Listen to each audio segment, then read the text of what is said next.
আসসালামু আলাইকুম এভরিওয়ান। আজ আমি এসএসসি পদার্থবিজ্ঞানের খুবই সুন্দর একটি অধ্যায় গতি নিয়ে আলোচনা করব। তো গতি নিয়ে আলোচনা করার আগে আমাদের জানা দরকার যে গতি অধ্যায়ে আসলে কি কি টপিক রয়েছে। তো এর ভিতরে রয়েছে গতির প্রকারভেদ, স্কেলার ও ভেক্টর রাশি, দূরত্ব ও সরণ, দ্রুতি ও বেগ, ত্বরণ ও মন্দন এবং পড়ন্ত বস্তু।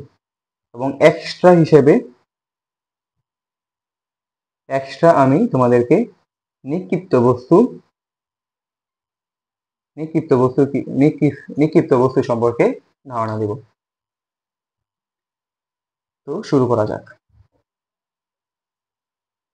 তো প্রথমে আমাদের জানতে হবে স্থিতি স্থিতি কি ও গতি কি। স্থিতি ও গতি। তো স্থিতি আসলে কি? স্থিতি তো স্থিতির নামটি দেখেই তো বোঝা যায় যে আসলে এটি স্থির জাতীয় কোনো কিছু বোঝায়। তো এটাই কি বোঝায়? স্থির বোঝায়। স্থির। তো স্থির মানে কি? কোনো একটা বস্তু স্থির অবস্থানে আছে, মানে কোনো একটা বস্তু সে তার নিজের জায়গায় যেভাবে প্রথমে রয়েছে এবং শেষে ঠিক একইভাবে রয়েছে। তো ধরো একটি বস্তু এটা। তো এই বস্তুটি সময় সাপেক্ষে সে কোনো নাড়াচড়া করতেছে না। কি করে না? নাড়াচড়া করে না। সে এদিকেও যায় না, আবার এদিকেও যায় না, সে একই অবস্থানে রয়েছে। তো এটি আসলে কি? এটি আসলে তার স্থির অবস্থা। এটি আসলে তার স্থির অবস্থা।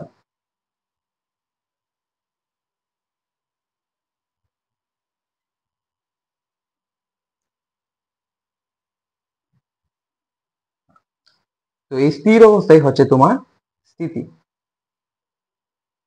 এই স্থির অবস্থায় এই স্থির অবস্থায় তোমার স্থিতি। তো সংজ্ঞাটা আমরা জেনে নেই যে সংজ্ঞাটা কি। সংজ্ঞাটা হচ্ছে সময়ের সাথে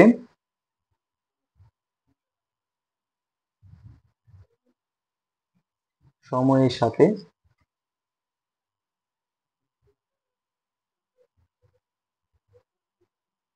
কোনো কিছুর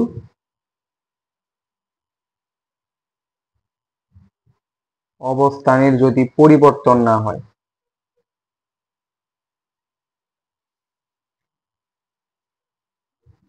পরিবর্তন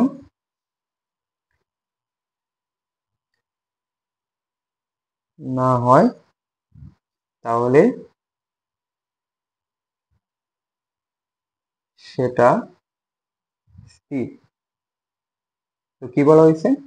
যে সময়ের সাথে কোনো কিছুর অবস্থানের যদি পরিবর্তন না হয় তাহলে সেটা কি? স্থির। আর আমরা জানি কি স্থির মানে সেটা একটি স্থিতি। তো দেখো, এই যে আগের উদাহরণটা আমরা দেখি যে ধরো এটা একটা মাটি, এখানে একটা বস্তু রাখা আছে। এটা সময়ের সাথে কোনো কিছুর অবস্থানের পরিবর্তন হয় নাই, মানে সেটা কোনো ধরনের নাড়াচড়া এদিক সেদিক, এদিক বা এদিক, কোনো দিকেই সেটা নাড়াচড়া করেনি।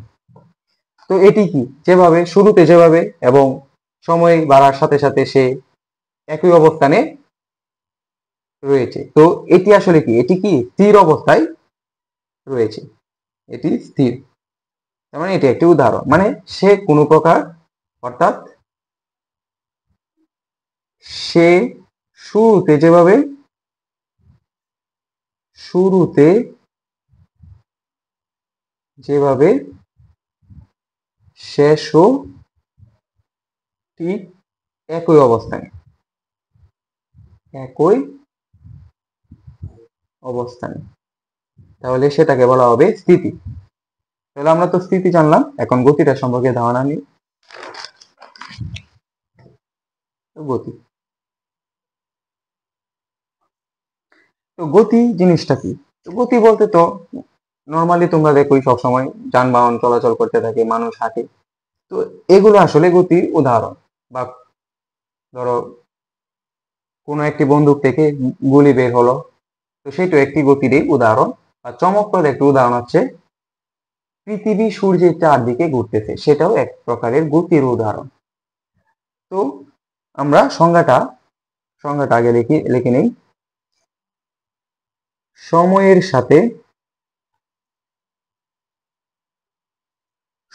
সাথে কোনো কিছুর সংজ্ঞাটা প্রায় স্থিতির সংজ্ঞাটার মতোই, ওখানে শুধু পরিবর্তন হয় না আর এখানে পরিবর্তন হয়, বাস এতটুকুই পার্থক্য। সময়ের সাথে কোনো কিছুর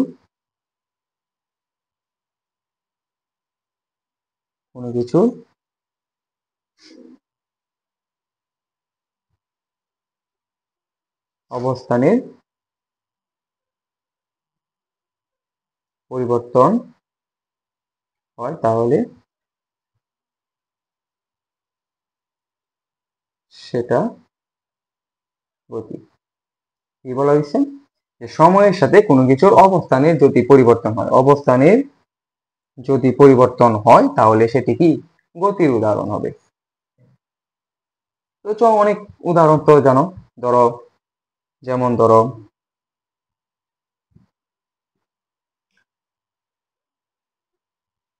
সাইকেলে যাওয়া, বন্দুক থেকে গুলি বের হওয়া,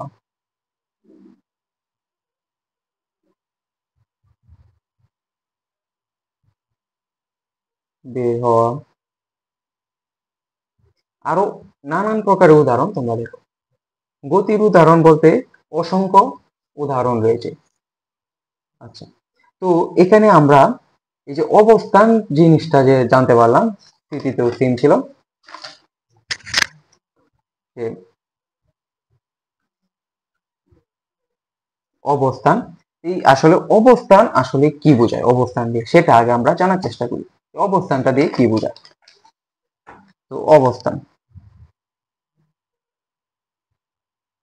তো এই অবস্থান মানে ওই অবস্থান নয় যে যেটা একটা অবস্থান এভাবে রয়ে গেছে, এভাবে এভাবে একটা জায়গায় টিকে আছে, সেটা কিন্তু না।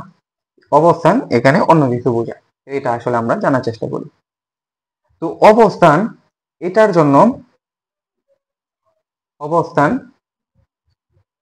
এটার জন্য দরকার নির্দিষ্ট একটি বিন্দু। এটার জন্য কি দরকার? এটার জন্য দরকার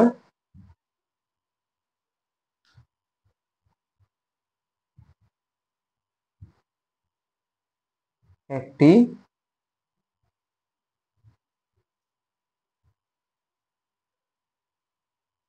নির্দিষ্ট বিন্দু। এই নির্দিষ্ট বিন্দুকে আমরা একটা নাম দিয়ে প্রকাশ করতে পারি, যেটাকে বলা হয় প্রসঙ্গ বিন্দু। এটার নাম মনে হয় তোমরা শুনেছো, বলা হয় প্রসঙ্গ বিন্দু। এবং এই প্রসঙ্গ বিন্দু থেকে এবং এই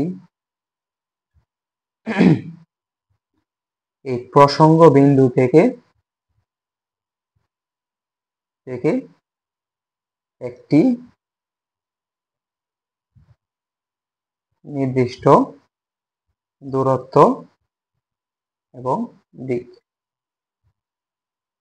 তো আশা করি তোমরা কিছুই বুঝো নাই এই লাইনগুলা, তো আমরা বুঝিয়ে দিই। তো প্রথমে দরকার আমাদের 1 নম্বরে দরকার প্রসঙ্গ বিন্দু।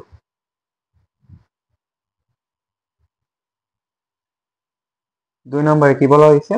যে দূরত্ব। আর 3 নম্বরে একটা বলা হয়েছে যে দিক। এই 3টা ওয়ার্ড বলা হয়েছে।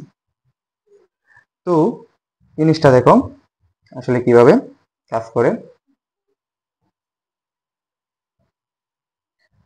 ধরো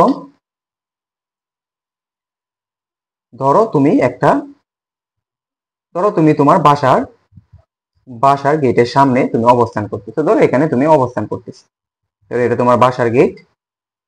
এটা ধরো তুমি, আমি মানুষ আঁকতে পারি না তবু আঁকলাম, এটা ধরো তুমি। তো এখন একজন লুক, ধরো এখানে একটা লুক আসলো আর কি, তোমাকে এসে জিজ্ঞেস করলো যে, ধরো তোমার কাছে এসে জিজ্ঞেস করলো একটা মসজিদের একটা, ঠিক মানে বললো যে আসলে মসজিদটা কোথায়। মানে কোন দিকে মসজিদ, মানে কোথায় মসজিদটা রয়েছে তোমার সামনে এসে জিজ্ঞেস করলো। তো তুমি তাকে বললা যে মসজিদটা 1 কিলোমিটার দূরে রয়েছে, বা 1 কিলোমিটার না, ধরো 100 মিটার দূরে রয়েছে মসজিদটা। তো 100 মিটার দূরে রয়েছে, তো সেই লোকটি কি করবে? সেই লোকটি কি জানতে পারবে যে আসলে মসজিদটা কোথায় রয়েছে? সেই লোকটি কিন্তু জানতে পারবে না। তো তুমি যদি তাকে বলো, তার মানে আমরা এখানে বলছি যে 100 মিটার বলা হয়েছে, 100 মিটার এটা কি দূরত্ব বলা হয়েছে। তো আমরা প্রথমে দূরত্বটা বললাম, তো তবুও কিন্তু সে জানতে পারলো না। দূরত্ব বলার পরও সে জানতে পারলো না আসলে মসজিদটা কোন দিকে রয়েছে, কোথায় রয়েছে। তো এরপর বললা তুমি যে মসজিদটা ডান পাশের, ধরো ডান দিকের, তুমি একটা দিক দেখিয়ে দিলে, যে কোনো একটা দিক দেখিয়ে দিলে এবং বললা যে এই দিকের কোনো একটা জায়গায় মসজিদটা রয়েছে।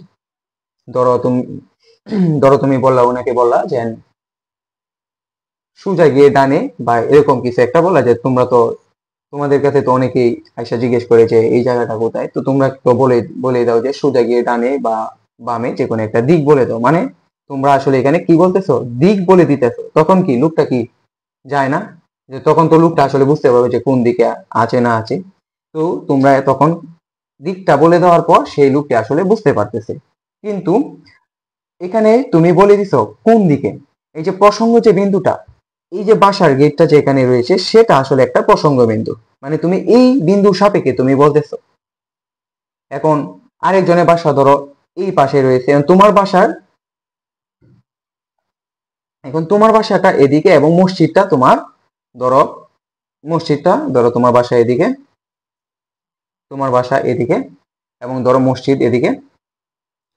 তো মসজিদটা ধরো এদিকে, তো এদিকে যেতে হবে। এখন আরেকজনের বাসা যদি এদিকে থাকে, তাহলে ওর বাসার সাপেক্ষে মসজিদটা আসলে কোথায় হবে? তো মসজিদটা আসলে বিপরীত দিকে হবে না, এই যে এদিকে হবে না। তো দুজনের বাসার সাপেক্ষে বিপরীত দিকে বা দিকটা কি চেঞ্জ হয়ে যেতেছে।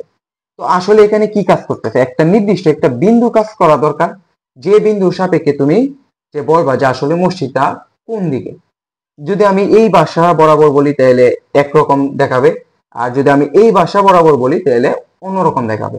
তাই আসলে আমার দরকার কি পড়তেছে, একটা নির্দিষ্ট নির্দিষ্ট বিন্দু, যে বিন্দুর সাথে তুমি বলতে পারবা যে এই বাসা থেকে বাম দিকে 100 মিটার দূরে গেলে আপনি মসজিদটা পেয়ে যাবেন। তাহলে কি আমি একটা বিন্দু বলে দিতে চাই, এই নির্দিষ্ট বিন্দুটা আসলে কি একটা প্রসঙ্গ বিন্দু। প্রসঙ্গ বিন্দু, এই নির্দিষ্ট বিন্দুটাই আসলে হচ্ছে একটা প্রসঙ্গ বিন্দু। তো আমাদের এই একটা অবস্থান, একটা ঠিকানা যদি আমরা জানাতে চাই কাউকে, তাহলে আমাদের এই তিনটা জিনিসের দরকার পড়ে, যে প্রসঙ্গ বিন্দু, দূরত্ব এবং দিক। এই তিনটা বিষয় আমাদের জানা দরকার।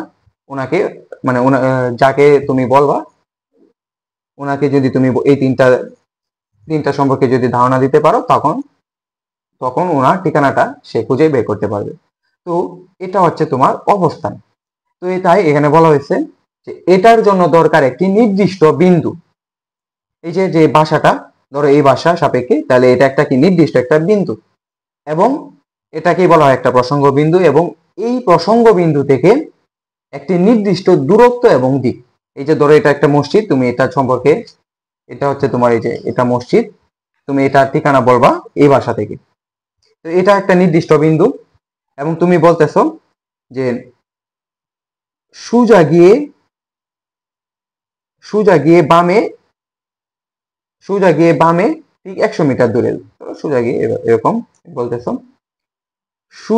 সোজা 10 মিটার, এবং এর ঠিক বাম পাশে ধরো আরো 100 মিটার, ধরো এর এখানে 10 মিটার, আর এখানে ধরো 10 মিটারই ধরো, সোজা 10 মিটার যান এবং সামনে একটা মোড় পড়বে, এর বাম দিকে 10 মিটার যান। তাহলে কি সে আসলে মসজিদটা সম্পর্কে জানতে পারবে। তো এটা এই তিনটা জিনিস আমার দরকার অবস্থান জানতে গেলে।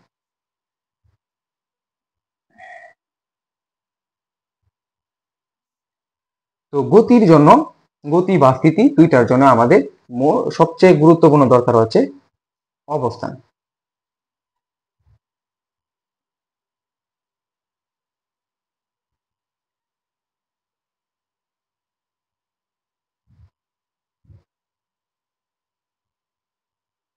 তো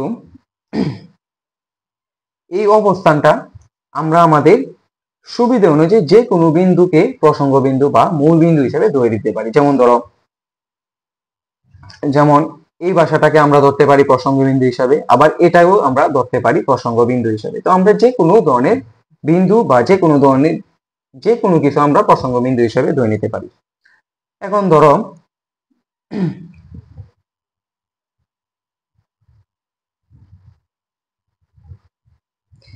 ধরো তোমাকে কেউ প্রশ্ন করলো যে প্রসঙ্গ বিন্দু বা মূল বিন্দু সেই বিন্দুটা কি একটি স্থির বিন্দু হওয়া প্রয়োজন কি না, সেটা তোমাকে একজন প্রশ্ন করতে পারে। তো এটা কিছু উদাহরণের মাধ্যমে আমরা প্রকাশ করি।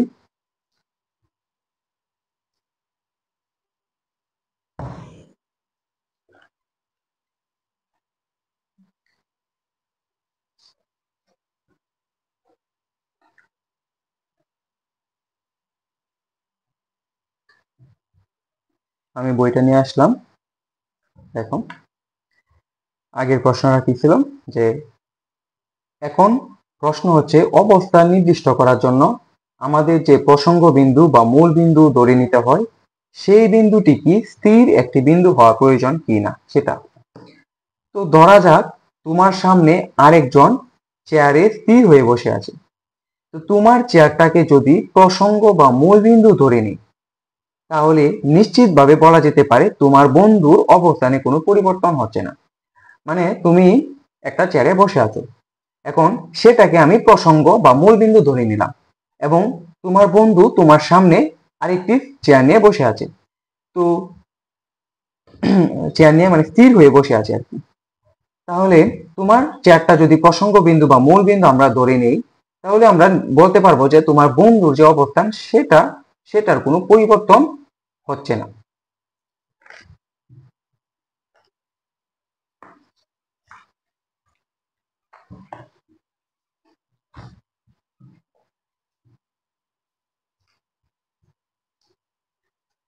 কিন্তু যদি এমন হয় তোমরা আসলে চলন্ত একটি ট্রেনে বসে আছো, তাহলে কি হবে? ট্রেনের বাইরে স্টেশনে দাঁড়িয়ে থাকা একজন মানুষ বলবে তুমি কিংবা তোমার বন্ধু দুজনেই গতিশীল। তো এরকম তোমরা তো তোমাদের বন্ধু বান্ধবের সাথে অনেকেই এরকম নিয়ে কথা বলো যে আমি ট্রেনের ভিতরে তুমি ট্রেনের বাইরে, তো আমার সাপেক্ষে তুমি গতিশীল। মানে যে ট্রেনের ভিতরে সে বলতেছে যে তার আরেকটা বন্ধুকে যে ট্রেনের বাইরে তাকে বলতেছে যে আমার সাপেক্ষে তুমি গতিশীল। আবার যে স্টেশনে দাঁড়িয়ে আছে তোমার বন্ধুটি সে বলতেছে যে আমার সাপেক্ষে তুমিও তো গতিশীল।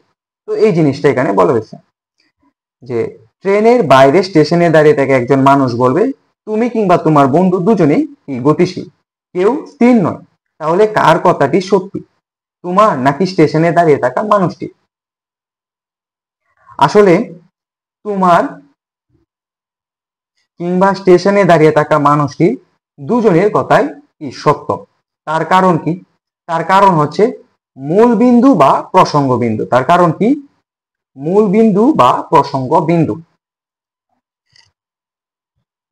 মূল বিন্দু বা প্রসঙ্গ বিন্দু যদি সমবেগে চলতে থাকে, তাহলে আমরা কখনোই জোর দিয়ে বলতে পারবো না যে প্রসঙ্গ বিন্দুটি কি সমবেগে চলছে নাকি এটি আসলে স্থির এবং অন্য সবকিছু উল্টো দিকে সমবেগে চলছে। কারণ দুজনের সাপেক্ষেই তো সে চলতেছে। ধরো তুমি স্টেশনে বসে আছো, তুমি দেখতেছো ট্রেনটা চলাচল করতেছে, অর্থাৎ কি ট্রেনের ভেতরে যতগুলো মানুষ আছে সবাই তো একই একটা বেগে চলাচল করতে মানে সামনে যাইতেছে। আবার ট্রেনে যারা বসে আছে তারা তো ট্রেনের ভেতরের সাপেক্ষে তারা স্থির, এবং সে দেখতেছে যে স্টেশনে থাকা যে যে যত মানুষ আছে তারা কি পেছনের দিকে তারা চলে যাচ্ছে। তো দুজনেরটাই সঠিক। পার্থক্য হচ্ছে প্রসঙ্গ বিন্দু, দুজনেরটা আলাদা। যেমন স্টেশনে দাঁড়িয়ে থাকা বস্তুর জন্য তার প্রসঙ্গ বিন্দু হচ্ছে সে স্টেশনে দাঁড়িয়ে আছে সেটা, আর ট্রেনের ভেতরে মানুষের সাপেক্ষে সেটা হচ্ছে যে সে ট্রেনের ভেতরে মানুষগুলোর সাপেক্ষে এটা হচ্ছে তার প্রসঙ্গ বিন্দু, যে ট্রেনটা আর কি।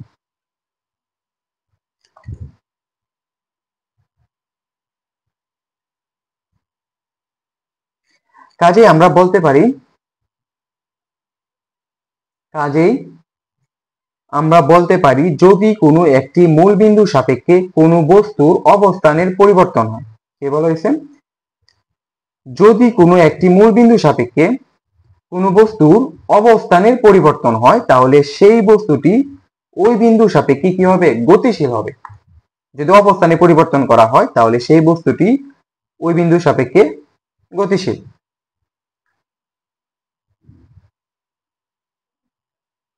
অবস্থানে পরিবর্তন অর্থাৎ দেখো ধরো এই যে স্টেশনে দাঁড়িয়েছিল তার জন্য অবস্থানটা ছিল স্টেশন, এবং যে ট্রেনের ভিতরে ছিল তার জন্য অবস্থানটা ছিল সে ট্রেন। তো দুইটা যদি পরিবর্তন করা হয় তাহলে ভিন্ন পার্থক্য দেখা যাবে। তো মূল বিন্দুটি কি আসলে স্থির নাকি সমবেগে চলছে সেটি নিয়ে আমরা মাথা ঘামাবো না, সেটি গুরুত্বপূর্ণ না, তার কারণ সব গতি কি আপেক্ষিক। শুধু তাই নয়, আমরা যদি সত্যিকারে স্থির কোনো একটি প্রাসঙ্গিক বিন্দু খুঁজে বেড়াই তাহলে বিপদে পড়ে যাব। কারণ কি? কারণ ধরো পৃথিবীর পৃষ্ঠে কোনো কিছুকে মূল বিন্দু ধরে নিলে একজন আপত্তি করে বলতে পারে পৃথিবী তো স্থির নয়, সেটা নিজের অক্ষের উপর ঘুরছে। কাজে পৃথিবী পৃষ্ঠে সবকিছুই কি ঘুরছে। কেউ এটা তো স্বাভাবিক, অনেকে বলতে পারে যে পৃথিবী তো ঘুরতেছে, অর্থাৎ পৃথিবীর ভেতরে সকল বস্তুই ঘুরতেছে, তো সবকিছুই তো স্থির নয়।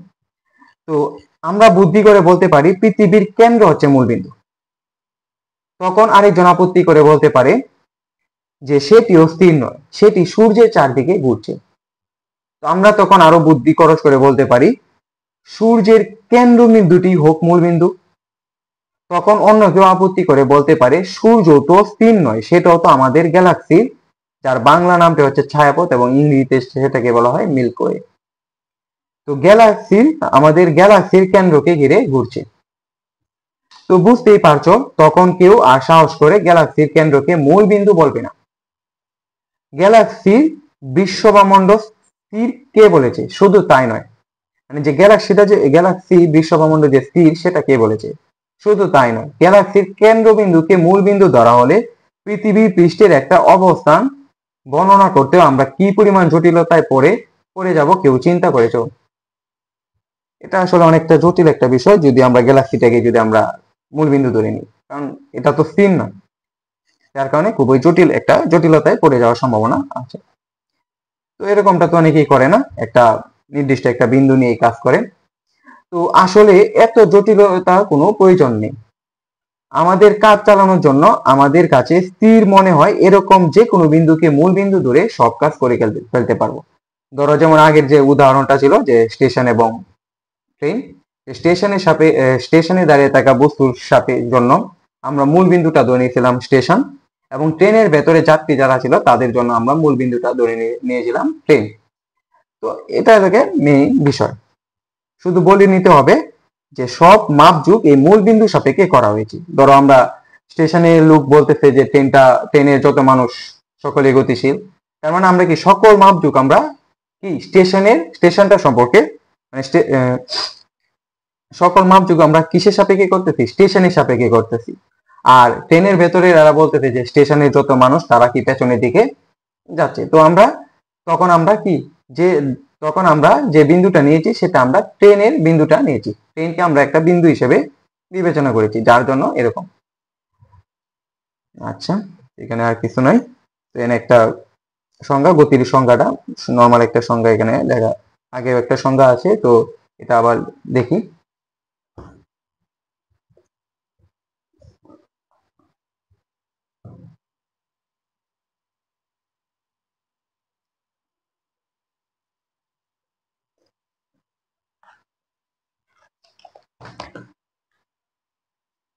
তো গতির একটা সহজ একটা সংজ্ঞা দিই, ওইটাও সহজ ছিল বাট এটাও যেহেতু দিয়ে দিই।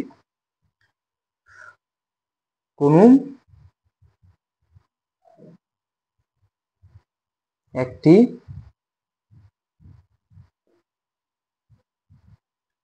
বিন্দুর সাপেক্ষে কোনো একটি বিন্দুর সাপেক্ষে কোনো বস্তুর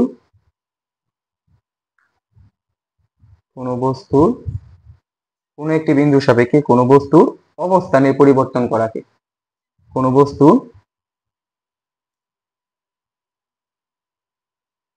অবস্থানের পরিবর্তন করাকে গতি বলে। কোনো একটি বিন্দুর সাপেক্ষে কোনো বস্তুর অবস্থানে পরিবর্তন করাকে গতি বলে। তো আগের গতির সংজ্ঞাটার মধ্যে কি ছিল? আগেরটা ছিল সময়ের সাথে কোনো কিছুর অবস্থানের যদি পরিবর্তন হয় তাহলে সেটা গতি। আর এখন বলা হয়েছে যে কোনো একটি বিন্দু সাপেক্ষে কোনো বস্তুর অবস্থানের পরিবর্তন করাকে গতি বলে। তো পরীক্ষায় যদি আসে যে গতি কাকে বলে, তো আমরা আসলে এটা দেওয়ার চেষ্টা করব। এটা মোটামুটি ভালো একটা সংজ্ঞা, এটা দেওয়ার চেষ্টা করব। তো এতক্ষণ আমরা গতি এবং স্থিতি নিয়ে আলোচনা করলাম। এখন আমরা আসি আরেকটা টপিকে, সেটা হচ্ছে বিভিন্ন প্রকার গতি। কি বলা বলা হয়েছে যে বিভিন্ন প্রকার গতি।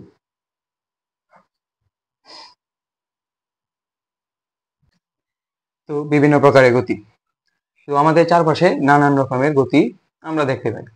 যেমন ধরো কোনো কিছু নড়ছে বা কোনো কিছু কাঁপছে,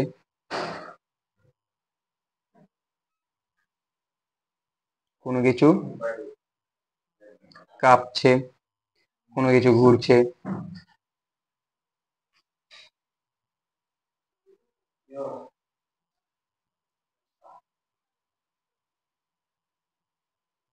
কোনো কিছু ঘুরছে, সরে যাচ্ছে, এসবই এক একটা গতির উদাহরণ। তো আমরা সম্ভাব্য গতির কোনো শেষ নেই, কিন্তু আমরা ইচ্ছে করলে কিছু কিছু গুরুত্বপূর্ণ গতির কথা আলাদা করে বলতে পারি। তো তোমাদের বইয়ে কিছু কিছু গতির কথা বলা হয়েছে। তো দেখো কি কি গতির কথা বলা হয়েছে তোমাদের বইয়ে। প্রথমে বলা হয়েছে সরল রৈখিক গতি, এরপর বলা হয়েছে ঘূর্ণন গতি, তারপর 3 নম্বরে বলা হয়েছে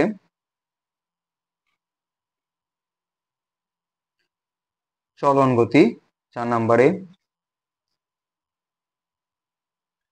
পর্যায়বৃত্ত গতি,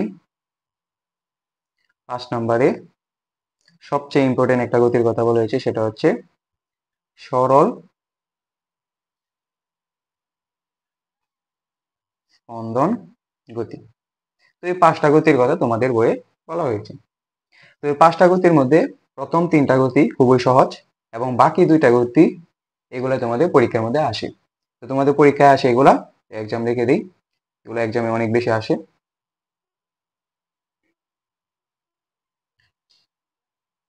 পর্যাবৃত্ত গতি এবং সরল স্পন্দন গতি এগুলা তোমাদের পরীক্ষায় অনেক বেশি আসে। তো আমরা প্রত্যেকটা গতি কিভাবে কি হয়েছে না হয়েছে তা আমরা ব্যাখ্যা করব। তো প্রথমে সরলরৈখিক গতি।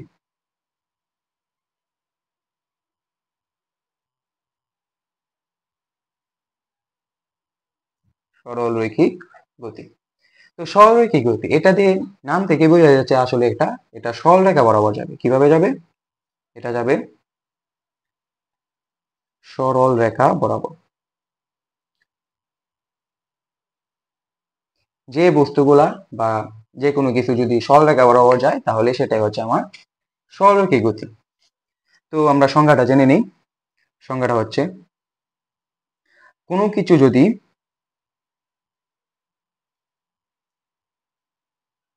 কোনো কিছু যদি সরল রেখায় যায়,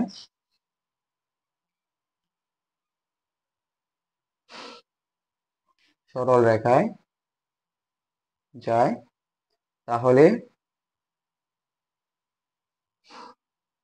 তার গতিটি হচ্ছে সরলরৈখিক গতি।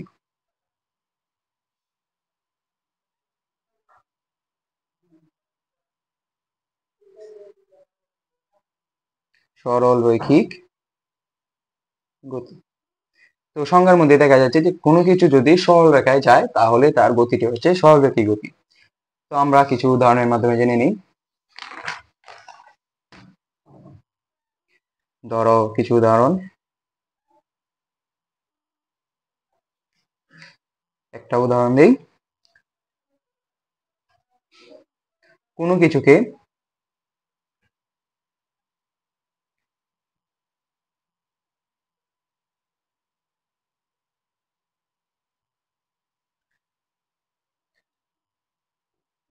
কোনো কিছুকে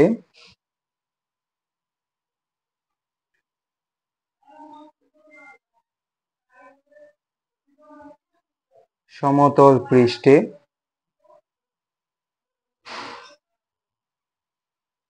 ধাক্কা দিয়ে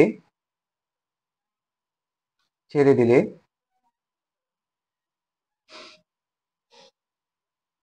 কোনো কিছুকে সমতল পৃষ্ঠে ধাক্কা দিয়ে ছেড়ে দিলে সেটা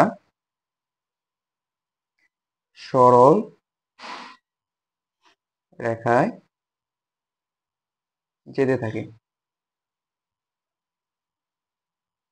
কোনো কিছুকে সমতল পৃষ্ঠে ধাক্কা দিয়ে ছেড়ে দিলে সেটা সরল রেখায় যেতে থাকে। দেখো, ধরো এটা একটা রাস্তা বা সমতল একটা পৃষ্ঠ, এখানে একটা বল, যে কোনো বল রাখা হয়েছে।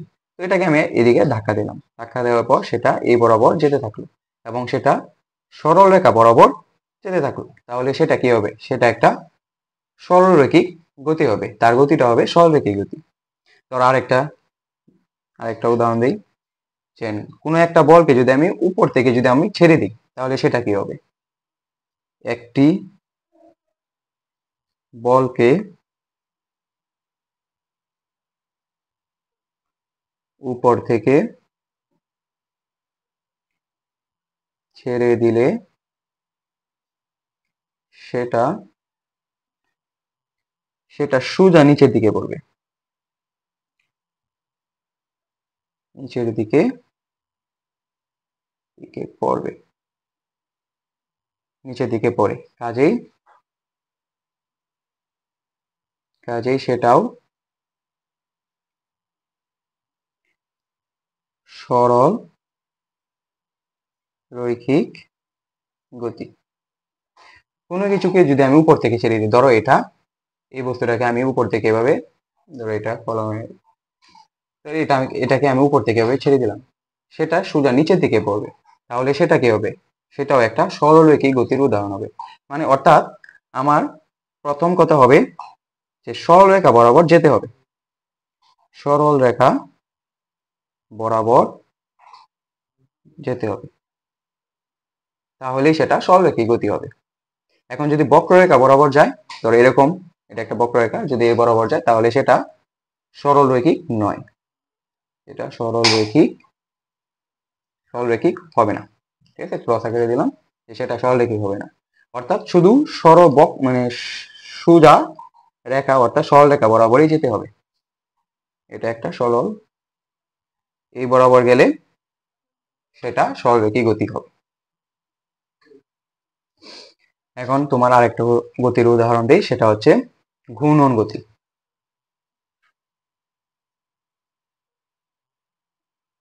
ঘূর্ণন গতি, তো ঘূর্ণন মানে কি? সেটা কি ঘুরতে থাকবে, সেটা ঘুরতে থাকবে। ঘূর্ণন কথা দ্বারা বোঝায় সেটা ঘুরতে থাকে। তো আমরা সংজ্ঞাটা এরকম দিতে পারি,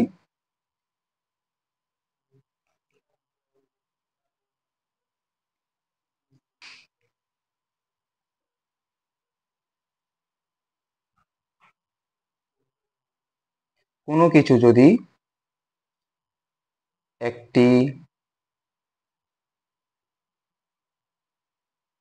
নির্দিষ্ট বিন্দুর সমদূরত্বে থেকে,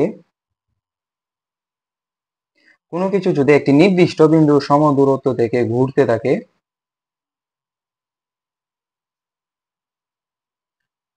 তাহলে সেটাকে বলে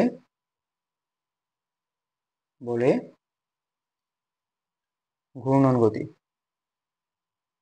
তো সংজ্ঞাটা দ্বারা আশা করি কিছু বুঝতে পারো নাই, কারণ কি? কারণ এখানে নির্দিষ্ট বিন্দুর সমদূরত্বে বলা হয়েছে। তো আমি তো কিছুক্ষণ আগে বললাম যে ঘুরতে থাকে, তবু সংজ্ঞার মধ্যে লেখা আছে নির্দিষ্ট বিন্দুর সমদূরত্বে। এটা আসলে কি? ধরো একটা বৃত্ত, তো বৃত্ত তো তোমরা জানো কিরকম হয়, গোল। আর ব্যাসার্ধ তো জানো যে বৃত্তের কেন্দ্র থেকে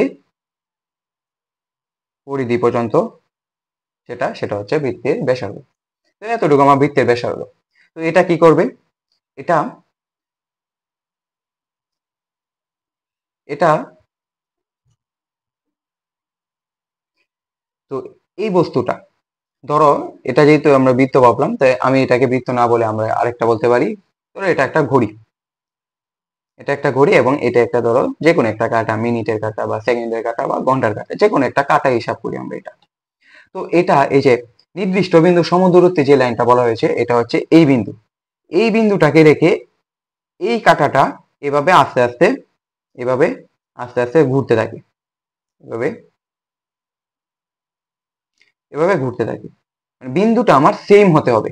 এই বিন্দু বড়, এই বিন্দুটাকে এখানে রেখে সে ধরো ঘন্টার কাঁটা বা সেকেন্ডের কাঁটা বা মিনিটের কাঁটা যে কোনো একটা কাঁটা আমরা যদি বিবেচনা করি তাহলে সেটা এই বরাবর এভাবে আস্তে আস্তে ঘুরতে থাকে, এই বরাবর ঘুরতে থাকে। তো এই গতিটা হচ্ছে আমার একটা ঘূর্ণন গতি, মানে আমার একটা নির্দিষ্ট একটা বিন্দু থাকতে হবে, যে বিন্দুটা ধরো ওই ঘন্টার কাঁটার একটা মাথা আমার এই বিন্দুতে অবস্থান, এবং এটা যেভাবে ঘুরুক না কেন এই বিন্দুতে আমার অবস্থান, তাহলে সেটা হবে একটা ঘূর্ণন গতির উদাহরণ। এবং এই বরাবরই বারবার যেতে থাকবে, ধরো এইভাবেই ঘুরতেছে, এভাবেই ঘুরতেছে, মানে একদিকে। আবার এটা যদি এরকম হয় যে এভাবে ঘুরে তারপর আবার ব্যাক করলো, সেটা কিন্তু ঘূর্ণন গতি নয়, মানে একদিকেই সে বারবার ঘুরতেছে, এটা একটা ঘূর্ণন গতির উদাহরণ। তো আমরা উদাহরণ হিসেবে আমরা দিতে পারি, উদাহরণ হিসেবে দিতে পারি বৈদ্যুতিক পাখা, বৈদ্যুতিক পাখা, ঘড়ির কাঁটা, আমরা মাত্র যে উদাহরণটা দিলাম ঘড়ির কাঁটা, এবং চমকপ্রদ উদাহরণ যেটা আছে সেটা তোমাদের বই যেটা দেওয়া আছে চমকপ্রদ একটা উদাহরণ, সেটা হচ্ছে আকাশের চাঁদ।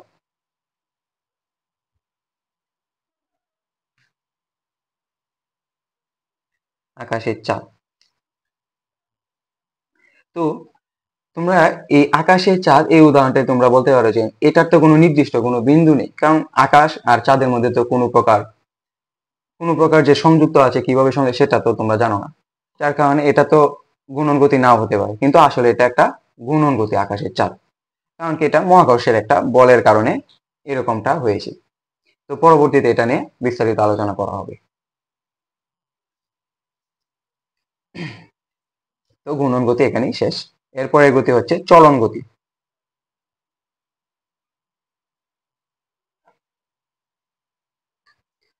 তো দেখো চলন গতি, তো চলন গতি মানে কি? তোমরা বলতে পারো যে তোমরা অনেকে আসলে যেটা বুঝো যে চলন গতি মানে যে চলতে থাকলে সেটা চলন গতি, কিন্তু আসলে এটা নয় যে চলতে থাকলে চলন গতি হবে না। তো আমরা প্রথমে সংজ্ঞাটা জেনে নিই যে কেন চলতে থাকলে চলন গতি হবে না। তো সংজ্ঞাটা হচ্ছে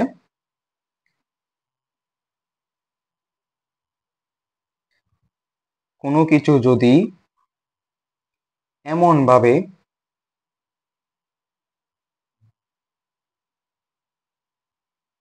কোনো কিছু যদি এমন ভাবে চলতে থাকে যেন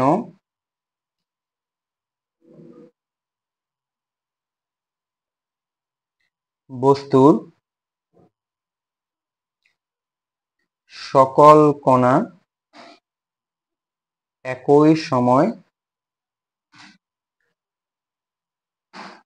একই দিকে যেতে থাকে,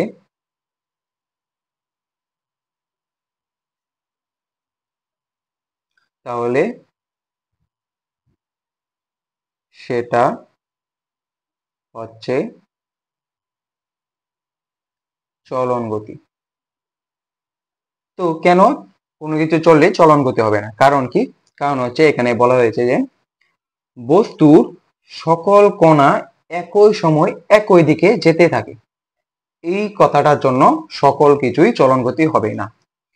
তো এটা দ্বারা কি বোঝায় আসলে দেখো, ধরো কোনো একটা প্লেন, ধরো কোনো একটা প্লেন, প্লেন কিভাবে চলে? প্লেন এভাবে না, ধরো এটাকে আমরা প্লেন হিসেবে বিবেচনা করিনি, যে প্লেনটা সোজা এভাবে গিয়ে আস্তে আস্তে উপরে উঠে, ওইটা আবার সামনে যায়। প্লেনটা কিন্তু প্লেনটা কিন্তু এভাবে যায়, এইভাবে যেতেছে, তারপর আবার হালকা উপরে উঠছে, আবার এভাবে চলতেছে। তো এভাবে কিন্তু প্লেনটা চলাচল করে। প্লেন কিন্তু এভাবে চলাচল করে না, এরকম ভাবে চলাচল করে না। তো এটা, তো কোনটা চলন গতি? তো জিনিসটা দেখো যে যখন এই বরাবর যাবে তখন বস্তুর সকল কণা, ধরো এটা আমরা নেই, যখন এই বরাবর উপরে উঠবে তখন বস্তুর সকল কণা, ধরো এখানে এখানে ছিল, তো বস্তুর সকল বস্তুর সকল কণা কি সামনের দিকে, আবার যখন উপরে উঠছে হালকা তখন সকল কণা এই বরাবর, আবার যখন সামনে যায় তখন আবার সামনে, মানে বস্তুর সকল কণা যত কণা আছে এখান থেকে শুরু করে এই পর্যন্ত সকল কণা একই দিকে চলতেছে। আর যদি এই বরাবর যায়, ধরো এরকম এরকম গিয়ে আবার এরকম করতেছে, সেটা কিন্তু চলন গতি নয়। কারণ কি, যখন এই সে বক্ররেখা হয়ে যাবে, ধরো এটা যখন এসে এভাবে গিয়ে বক্ররেখা হয়ে যাবে তখন দেখো প্রত্যেকটা কণার দিক ভিন্ন ভিন্ন, ধরো এটা এদিকে এদিকে বা কেউ এদিকে, প্রত্যেকটা কণার দিক হবে ভিন্ন ভিন্ন, যার কারণে এটা কি চলন গতি নয়, এই গতিটা হবে চলন গতি নয়, কিন্তু এটা এটা চলন গতি, আর এই গতিটা চলন গতি হবে না, এটা হবে না। ঠিক আছে, তো তোমাদের বইয়ে একটা কথা বলা হয়েছে চলন গতি নিয়ে, লাইনটা খুবই সুন্দর, যে চলন গতি সোজা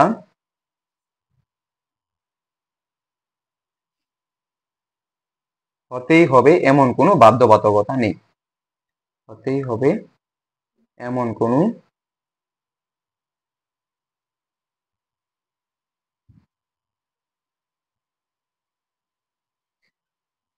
নেই, চলন গতি সোজা হতে হবে এমন কোনো বাধ্যবাধকতা নেই, কিন্তু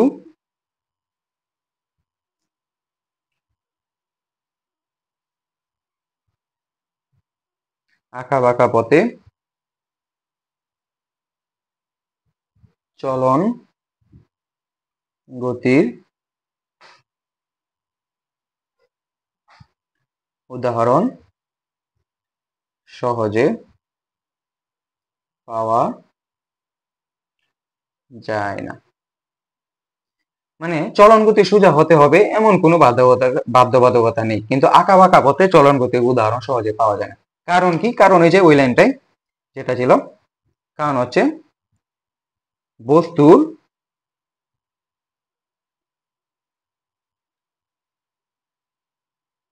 সকল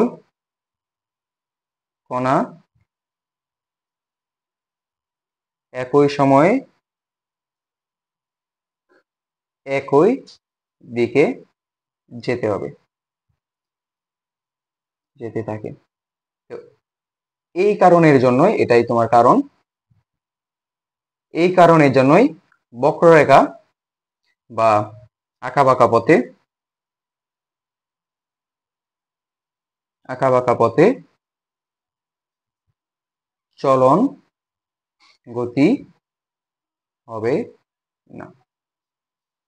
তো নর্মালি এটাই কারণ, মেইন কারণ হচ্ছে যে বস্তু সকল কণা একই সময় একই দিকে যেতে থাকে, এটা হচ্ছে আমার মেইন কারণ চলন গতি। যে সকল মানে অনেক বস্তু তো অনেকভাবে চলে, যে সকল কিছুই কি চলন গতি, আসলে না। যে বস্তুগুলোই যে বস্তুগুলো সকল কণা একই সময় একই দিকে যেতে থাকে সেটাই আসলে চলন গতি। তো আরেকটা খুবই গুরুত্বপূর্ণ, যেটা অনেক বেশি ইম্পর্টেন্ট, সেটা হচ্ছে পর্যায়বৃত্ত গতি। পর্যায়বৃত্ত গতি, এটা খুবই ভালো করে শোনো তোমরা, এটা বিস্তারিত তোমাদের ভালো করে জানতে হবে, কারণ এগুলোই তোমার পরীক্ষায় আসে। এই পর্যায়বৃত্ত গতি, আরেকটা দেওয়া আছে যে স্বরস্পন্দন গতি, এই দুইটা গতি অনেক বেশি তোমাদের আসে পরীক্ষার মাঝে। আচ্ছা, তো দেখো পর্যায়বৃত্ত গতি, তো পর্যায়বৃত্ত গতির দুইটা লাইন খুবই ইম্পর্টেন্ট, সেগুলো আমরা দেখি। যে প্রথম কথা হচ্ছে নির্দিষ্ট সময় পর পর, নির্দিষ্ট সময় পর পর। আরেকটা হচ্ছে তোমার 2 নম্বরে যে নির্দিষ্ট বিন্দু দিয়ে একই দিকে,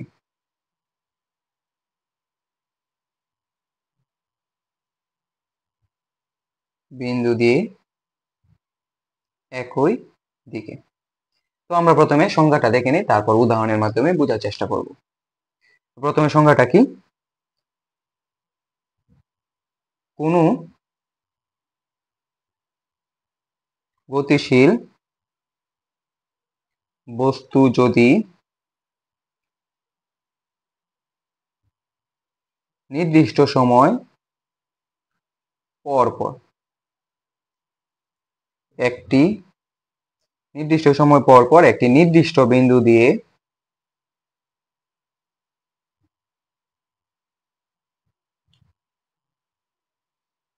একই দিকে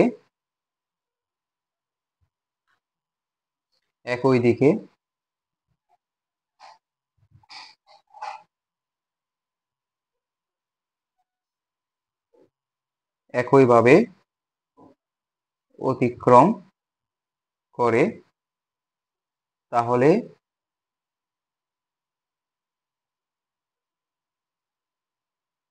সেটাকে পর্যাবৃত্ত গতি বলে।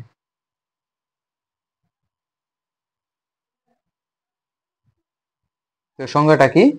সংজ্ঞাটা হচ্ছে কোনো গতিশীল বস্তু যদি নির্দিষ্ট সময় পর পর একটি নির্দিষ্ট বিন্দু দিয়ে একই দিকে একইভাবে অতিক্রম করে তাহলে সেটাকে পর্যাবৃত্ত গতি বলে। তো আমরা উদাহরণের মাধ্যমে দেখে নিই। তো ঘূর্ণন গতির মধ্যে একটা উদাহরণ ছিল যে ঘড়ি কাঁটা, আমরা উদাহরণটা দিয়েছিলাম। তো এটা দিয়ে আমরা আলোচনা করি। তো ধরো এটা একটা ঘড়ি, ধরো এটা যে কোনো একটা কাঁটা, যে কোনো সেকেন্ডের কাঁটা হতে পারে, মিনিটের কাঁটা বা ঘন্টার, আমরা যে কোনো একটা কাঁটা ধরে নিই। তো এটা আসলে কিভাবে ঘোরে? তো এটা তো আমরা দেখি যে ঘড়ির মাঝে আমরা দেখি যে এটা ধরো এই বরাবর চলতেছে,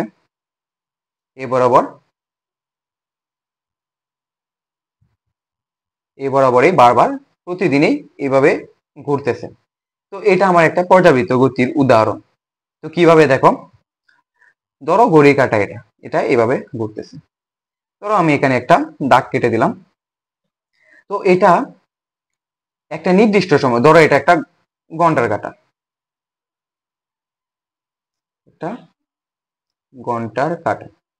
তো একটা নির্দিষ্ট সময় পর পর, অর্থাৎ ধরো এভাবে ধরো এটা একটা দরজা বা যে কোনো কিছু আমরা ধরে নিলাম। তো দরজার দুইটা মুখ, এটা একটা এটা। তো এই ঘন্টার কাঁটাটা এই দিক থেকে এসে এই দরজা দিয়ে সে ঢুকলো এবং এই দরজা দিয়ে সে বের হলো, এবং ঠিক 1 ঘন্টা পর এভাবে ঘুরে এসে 1 ঘন্টা পর এভাবে ঘুরে এসে সে আবার একই মানে এই দরজা দিয়ে সে আবার ঢুকলো। তো এভাবে সে প্রতিবারেই সে একইভাবে সেম এই একই দরজা দিয়ে বারবার ঢুকতেছে এবং আরেকটা দরজা দিয়ে বারবার একইভাবে বের হচ্ছে। তো সেটা একটা কি পর্যাবৃত্ত। কারণ কি একটা নির্দিষ্ট সময় পর পর, এই যে নির্দিষ্ট সময় পর পর মানে কি প্রতি 1 ঘন্টা সময় পর পর, প্রতি 1 ঘন্টা পর পর সে কিন্তু এই দরজা দিয়ে ঢুকতেছে 1 ঘন্টা পর পর, এবং এই দরজা দিয়ে সে বের হচ্ছে এবং একটা নির্দিষ্ট বিন্দু দিয়ে, যেমন ধরো এই যে সে কিন্তু এই দরজায় এই একটা নির্দিষ্ট বিন্দু দিয়ে কিন্তু ঢুকতেছে বারবার, এবং এই একটা বিন্দু দিয়ে সে বের হচ্ছে। তো এটা কি একটা নির্দিষ্ট বিন্দু? তাহলে নির্দিষ্ট বিন্দু এবং একই দিকে বারবার যাচ্ছে, এবং একই দিকে, নির্দিষ্ট বিন্দু একই দিক, সে কিন্তু বারবার একই দিকে প্রতিবারই ঘুরছে। তো এটা একটা পর্যাবৃত্ত গতি। তো দেখো প্রতি 1 ঘন্টা পর পর একটি নির্দিষ্ট বিন্দু দিয়ে এবং একই দিকে সে কিন্তু প্রতিবার এই দরজা দিয়ে কিন্তু ঢুকতেছে, এবং প্রত্যেকবারই কিন্তু একইভাবে যাচ্ছে। তো এটা একটা পর্যাবৃত্ত গতি। এই কয়েকটা জিনিস মানতে হবে পর্যাবৃত্ত হতে হলে। তো এই উদাহরণ দ্বারা আশা করি তোমরা বুঝতে পারছো। তো আরেকটা ধরো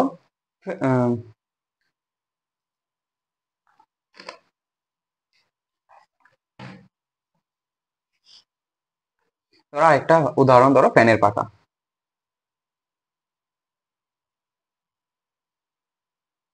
ফ্যানের পাখাও সেম উদাহরণ, একই জিনিস।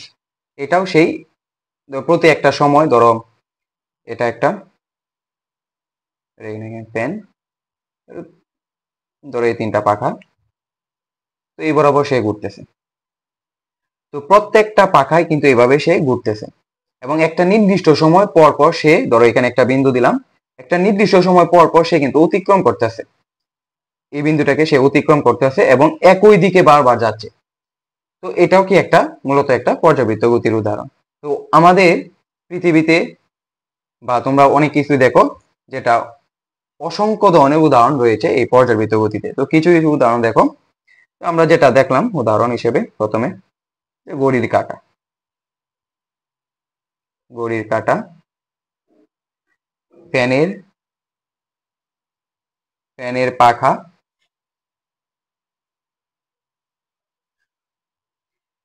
এবং আরেকটা উদাহরণ দেখো যে আমাদের হৃৎপিণ্ডের স্পন্দন, হৃৎপিণ্ডের আমাদের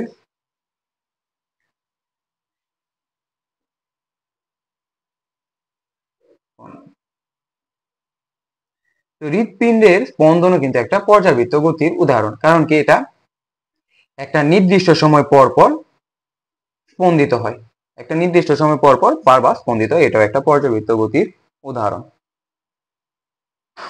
তো তো দেখো পর্যাবৃত্ত গতি, পর্যাবৃত্ত গতি কি শুধু কি বৃত্তাকারী হবে এমনটা আসলে নয়। তো পর্যাবৃত্ত গতি বৃত্তাকার, ধরো এরকম বৃত্তাকার, উপবৃত্তাকার, উপবৃত্তাকার হচ্ছে তোমার ডিম আকৃতির, এটা কি উপবৃত্তাকার হচ্ছে ডিম আকৃতির মতো দেখতে, ডিম আকৃতির মতো দেখতে আর কি উপবৃত্তাকার, এই যে এরকম আর কি। এটা হচ্ছে তোমার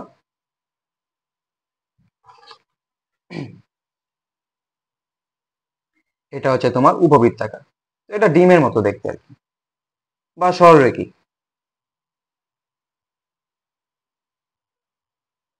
মেইন কথা হচ্ছে আকার কোনো ম্যান্ডেটরি নয়, মেইন কথা হচ্ছে এইগুলা যে এগুলা মানতে হবে যে প্রতি 1 ঘন্টা পর পর হবে, এবং একটা প্রতি 1 ঘন্টা পর পর একটা নির্দিষ্ট সময় পর পর একটা নির্দিষ্ট বিন্দু দিয়ে একই দিকে একইভাবে, এই চারটা এই চারটা লাইন হচ্ছে আমার মেইন, মানে এটা কি একটা নির্দিষ্ট সময় পর পর।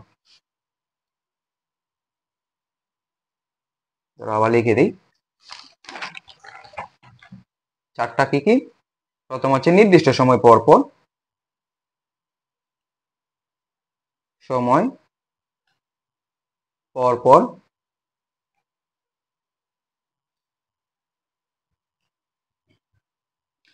নির্দিষ্ট একটি বিন্দু দিয়ে, নির্দিষ্ট বিন্দু থাকতে হবে, দিক একই থাকতে হবে, একই,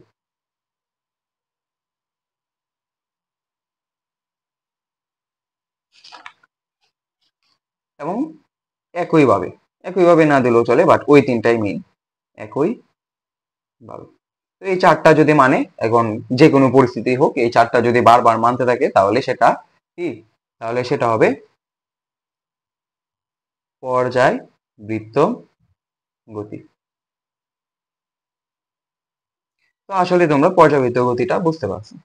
তো এই যে বারবার আমরা একটা জিনিস দেখলাম কিছুক্ষণ আগে, ঘড়ির কাঁটা, তারপর বৃত্তের ফ্যান, এগুলো তো আমরা আরেকটা আরেকটা মানে গতির মধ্যে আমরা দেখতে পেয়েছিলাম, সেটা কি যে ঘূর্ণন গতি। তো আমরা এখান থেকে বলতে পারি যে ঘূর্ণন গতি, ঘূর্ণন গতি একটি বিশেষ ধরনের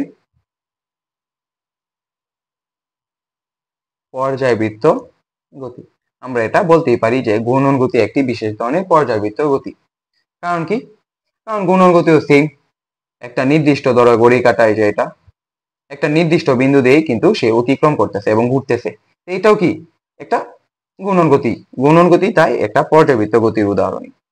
আচ্ছা, তো এরপর অনেক বেশি ইম্পর্টেন্ট আরেকটা গতির উদাহরণ, আরেকটা গতির হচ্ছে তোমার সরল স্পন্দন গতি। কি গতি? সরল স্পন্দন গতি।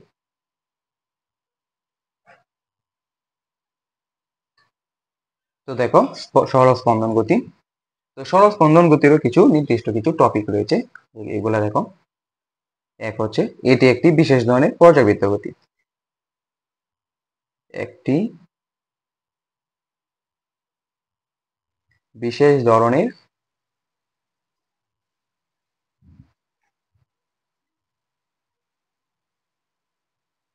ধরনের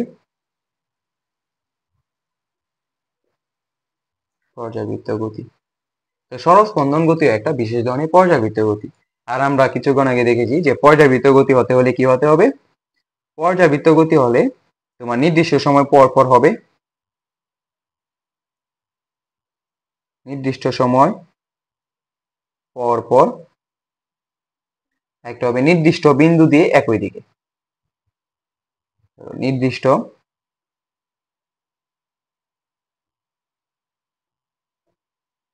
নির্দিষ্ট বিন্দু দিয়ে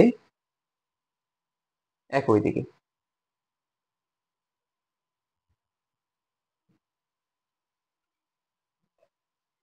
নির্দিষ্ট বিন্দু দিয়ে একই দিকে, এটা পর্যাবৃত্ত গতি। আর এই সরল স্পন্দন গতিও এক ধরনের কি একটি বিশেষ ধরনের পর্যাবৃত্ত গতি, সেটা আমরা জেনে নিই। আরেকটা জেনে নিই, সেটা হচ্ছে একটি নির্দিষ্ট বিন্দুর দুই পাশে স্পন্দিত হবে। একটি নির্দিষ্ট বিন্দুর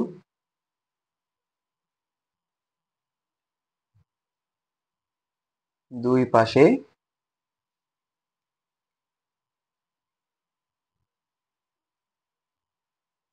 স্পন্দিত হবে। একটি নির্দিষ্ট বিন্দু দুই পাশে স্পন্দিত হবে মানে কি?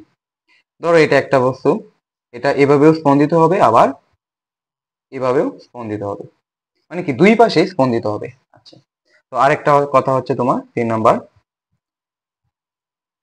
স্থির অবস্থা থেকে শুরু করে,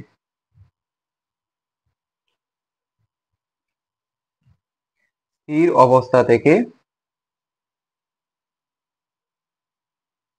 শুরু করে ধীরে ধীরে গতিশীল হবে।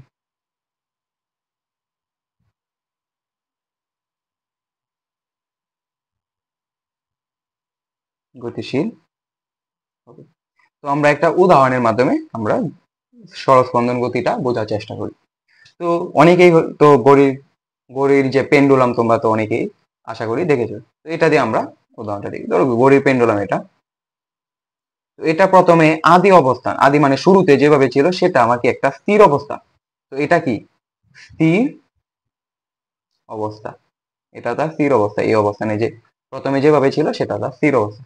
এখন এটাকে কি করলাম, এটাকে একটু উপরে নিয়ে ছেড়ে দিব, মানে কি এটাকে ধরো একটু উপরে নেব, এইভাবে ছেড়ে দিব, এটাকে ছেড়ে দিলাম, এখান থেকে ছেড়ে দিলাম। ছেড়ে দেওয়ার পর সে কি করবে, সে এভাবে চলতে থাকবে, এভাবে ধরো চলতে থাকলো। ধরো এই অবস্থানে আসলো, ধরো সে এই অবস্থানে আসলো।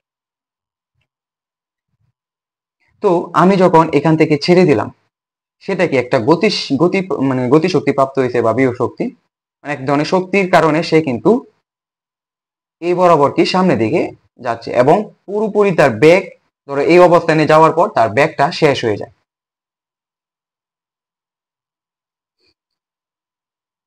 ধরো এটা ছিল তার কেন্দ্রবিন্দু, এটা তার আদি অবস্থান যেটা স্থির অবস্থান।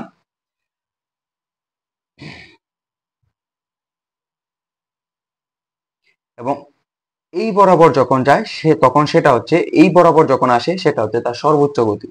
এবং এই গতিটা তো এখানেই শেষ হয় না, কারণ কি তার যখন তার গতিটা, যতক্ষণ পর্যন্ত তার গতি থাকবে ততক্ষণ পর্যন্ত সে সামনে যেতে থাকবে। এবং এখানে যেহেতু সর্বোচ্চ গতি, এখানে যেহেতু তার গতিটা শেষ হয় নাই, তখন সে সামনের দিকে চলতে থাকলো। এবং তখন এখানে এই পর্যন্ত আসার পর সে দেখলো তার গতিটা শেষ, তখন কি করবে, সে আবার ব্যাক করবে, সে আবার এভাবে ব্যাক করলো।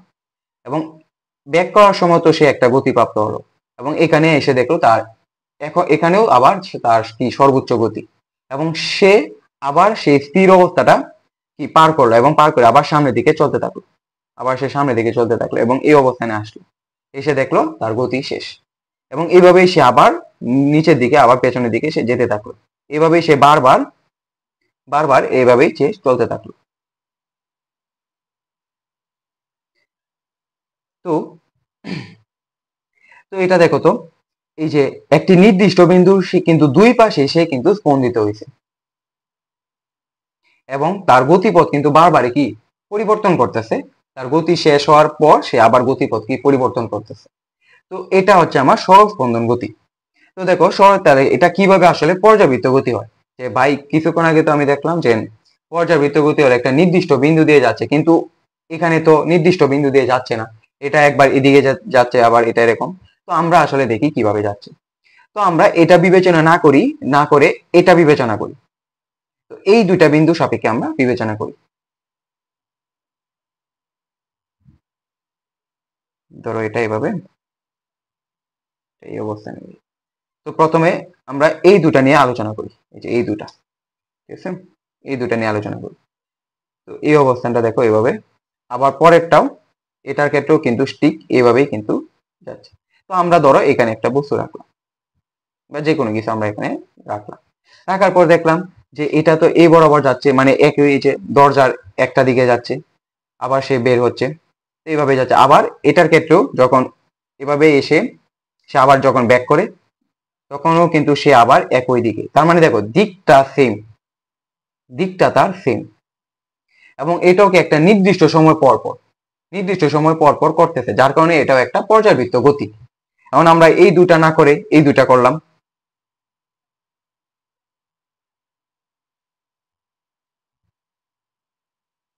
এখন আমরা এই দুইটা নিয়ে কাজ করব। দেখো, তো এই দুইটা নিয়ে যদি আমরা কাজ করি, দেখো এটা এরকম এই বরাবর, আবার দুইটা বিন্দু। তো এখানেও আমরা সেম একটা ধরো একটা দরজায় আঁকলাম। তো দেখো দুইটারই দিক কি সেম, দুইটারই দিক আমার সেম, দুইটারই দিক সেম, এবং এটা একটা কি নির্দিষ্ট বিন্দু দিই, এটা কি দিক সেম, দিক সেম, এবং নির্দিষ্ট সময় পর, নির্দিষ্ট সময় পর পর, ধরো প্রতি 2 সেকেন্ড পর পরই সে এরকমটা করতেছে, নির্দিষ্ট সময় পর পর। তো এটার ক্ষেত্রেও সেম, দিক সেম, এবং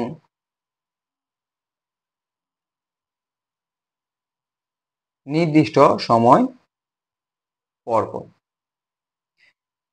পর পর, নির্দিষ্ট সময় পর পর, যার কারণে এটা একটা কি পর্যাবৃত্ত গতি।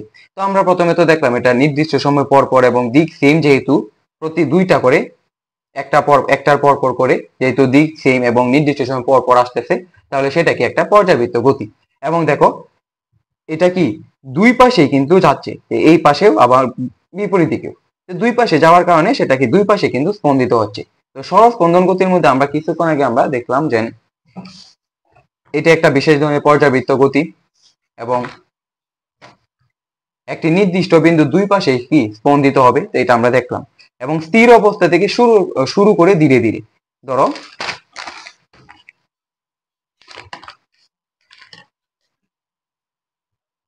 এটা তার স্থির অবস্থা, এবং আমি সেটাকে কি ধীরে ধীরে উপরে তোলাম এবং ছেড়ে দিলাম, সেটা কিন্তু ধীরে ধীরে আস্তে, সেটা কিন্তু ধীরে ধীরে তার গতি কিন্তু তার বাড়তেছে, এবং একসময় এখানে এসে তার গতি অনেকটাই বেড়ে যায়, এবং সে কিন্তু আবার উপরে উঠছে, উপরে উঠার পর সে কিন্তু আবার ধীরে ধীরে কিন্তু বিপরীত দিকে যাচ্ছে। তো এটা কি স্থির অবস্থা থেকে ধীরে ধীরে শুরু করতেছে, কিভাবে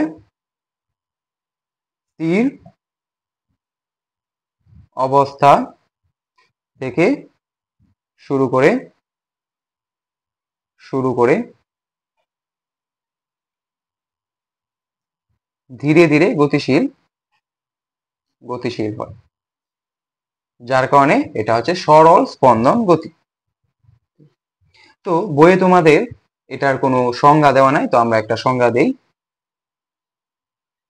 তো আমরা এই তিনটা নিয়েই একটা সংজ্ঞা দিই, এই তিনটা টপিক, তিনটা টাইপ নিয়ে আমরা একটা সংজ্ঞা দিই, যে পর্যায়বৃত্ত এবং দুই পাশে এবং যেহেতু ধীরে ধীরে গতি, এই তিনটা নিয়ে আমরা একটা সংজ্ঞা দেওয়ার চেষ্টা করি। তো তোমরা সংজ্ঞাটা এরকম দিতে পারো: পর্যায়বৃত্ত, পর্যায়বৃত্ত গতি, সবাই লিখি, পর্যায়বৃত্ত গতি সম্পন্ন কোনো বস্তু যদি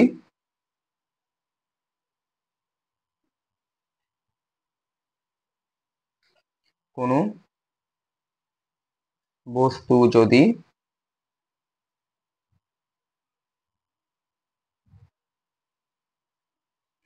পর্যায়কালের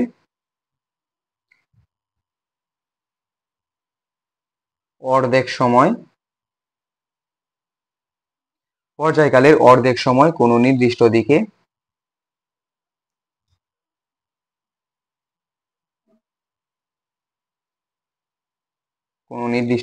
এবং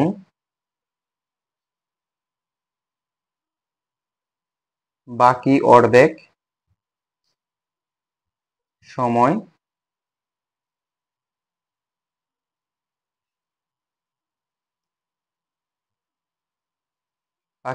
সময় একই পথে তার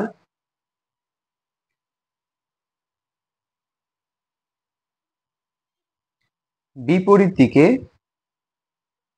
চলে, তবে তার গতিকে স্পন্দন গতি বলে। তো তিনটা নিয়ে দেখো যে পর্যাবৃত্ত গতি সম্পন্ন, এটা একটা। কোনো বস্তু যদি পর্যায়কালের অর্ধেক সময় কোনো নির্দিষ্ট দিকে এবং বাকি অর্ধেক সময় একই পথে তার বিপরীত দিকে, তার মানে কি যে দুই পাশ, এটা দিয়ে বোঝা যাচ্ছে যে দুই পাশ দিয়ে চলাচল করতেছে, তবে তার গতিকে স্পন্দন গতি বলে। তো এটা তোমরা দিতে পারো আশা করি। তো সরল স্পন্দন গতির এটা সংজ্ঞা কি? সরল স্পন্দন গতি সংজ্ঞা।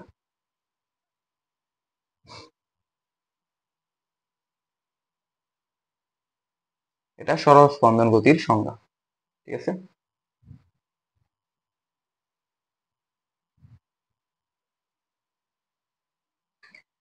এখন আমরা সংজ্ঞাটা তো দেখলাম, তো কিছু উদাহরণ আমরা দেখে নিই। কিছু উদাহরণ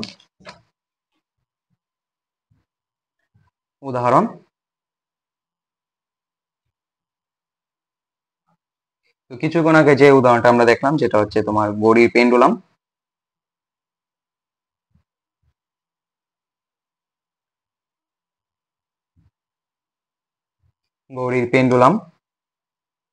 তারপর আরেকটা উদাহরণ দেখো, দোলনা। এই দোলনাও কিন্তু একটা সরল স্পন্দন গতির উদাহরণ। দোলনা, কারণ কি ধরো এটা যদি এখানে দোলনাটা হয়, এখানে ধরো এটা একটা দোলনা, এটা একটা দোলনা, ঠিক আছে।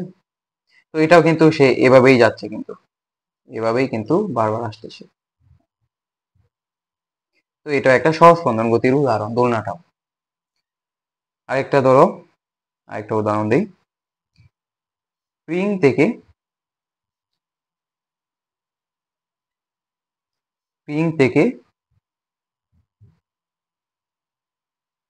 ঝুলিয়ে দেওয়া একটি বস্তু, তো এটা কিভাবে স্পন্দন গতির উদাহরণ? দেখো তোমরা, ধরো এটা একটা স্প্রিং, এখানে আমরা একটা বস্তু রাখলাম, তো বস্তুতে একটা ভার আছে। এই ভারের কারণে সে কি করবে, একটু নিচে চলে যাবে আর কি, একটু নিচে চলে গেল। তো এটা তার ছিল স্থির অবস্থান, এবং দেখো এতটুকু কিন্তু সে নিচে চলে গেছে, বা আমরা একটু হালকা টেনে নিচে নামিয়ে ফেললাম। তো নামার পর এখানে এসে আমরা ছেড়ে দিলাম, এই পর্যন্ত নিয়ে এসে ছেড়ে দিলাম, তখন কি করবে, এটা এই বরাবর কি যেতে থাকবে, এই বরাবর গিয়ে কি করবে, এরকম হবে, এরকম।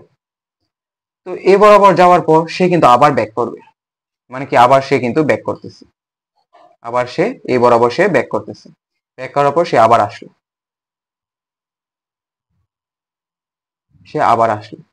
আসার পর সে যতক্ষণ না পর্যন্ত স্থির হবে ততক্ষণ পর্যন্ত এভাবে চলতে থাকবে, সে আবার পেছনের দিকে আবার ব্যাক করলো, এভাবে সে ব্যাক করলো, তারপর আবার সে আসলো। তো দেখো তো এই দুইটা দিক একই, আবার সে যদি ব্যাক করে, আবার যদি সে এই দিকে ব্যাক করে, তো এই দুইটারও তো দিক একই, এই দুইটা মিলে একটা স্পন্দন, আবার এই দুইটা মিলে আরেকটা। তো এই দুইটা আর এই দুইটা মিলে দেখো তো দুইটার দিক সেম, আবার দিক একই, মানে একই কথা, দিক তাদের একই এবং একটা নির্দিষ্ট সময় পর পর কিন্তু অতিক্রম করতেছে এবং একটা নির্দিষ্ট বিন্দু দিয়ে এই বরাবরই সে যাচ্ছে, বা এই বরাবর একটা নির্দিষ্ট বিন্দু দিয়ে। তো এটা আসলে কি একটা স্পন্দন গতি, কারণ কি তার বিপরীতে কিন্তু সে আছে, সে কিন্তু উভয় দিকেই সে অতিক্রম করতেছে, যার কারণে এটাও কি একটা স্পন্দন গতির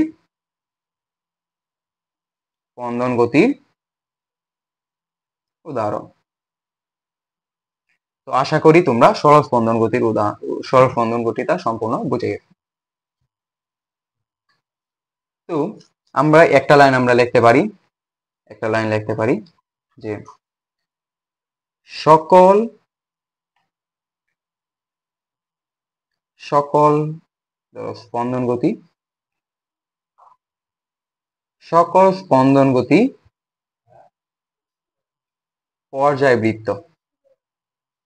পর্যায়বৃত্ত কিন্তু সকল পর্যায়বৃত্ত গতি স্পন্দন গতি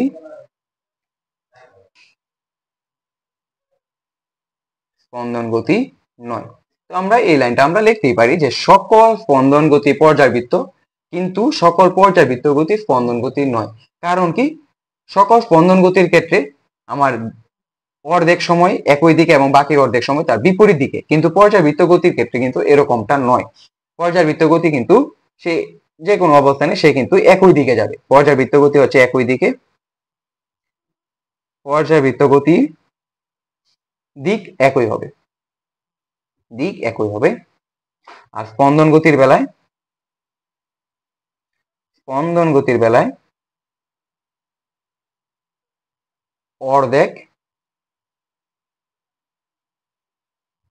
অর্ধেক সময় একই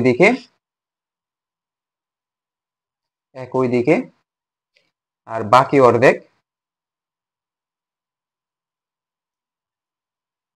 তার গতিপথের বিপরীত দিকে। যার কারণেই সকল স্পন্দন গতি পর্যায়বৃত্ত কিন্তু সকল পর্যায়বৃত্ত গতি স্পন্দন গতি নয়। তো এটার মাধ্যমে আমরা আজকের ক্লাস শেষ করলাম। পরবর্তী ক্লাসে তোমাদের আরো কিছু টপিক নিয়ে আসবো আশা করি। তো আজকের ক্লাস এ পর্যন্তই। সবাই দোয়া করবেন এবং সবাই ভালো থাকবেন, ভালো করে পড়াশোনা করবেন। ঠিক আছে, আসসালামু আলাইকুম।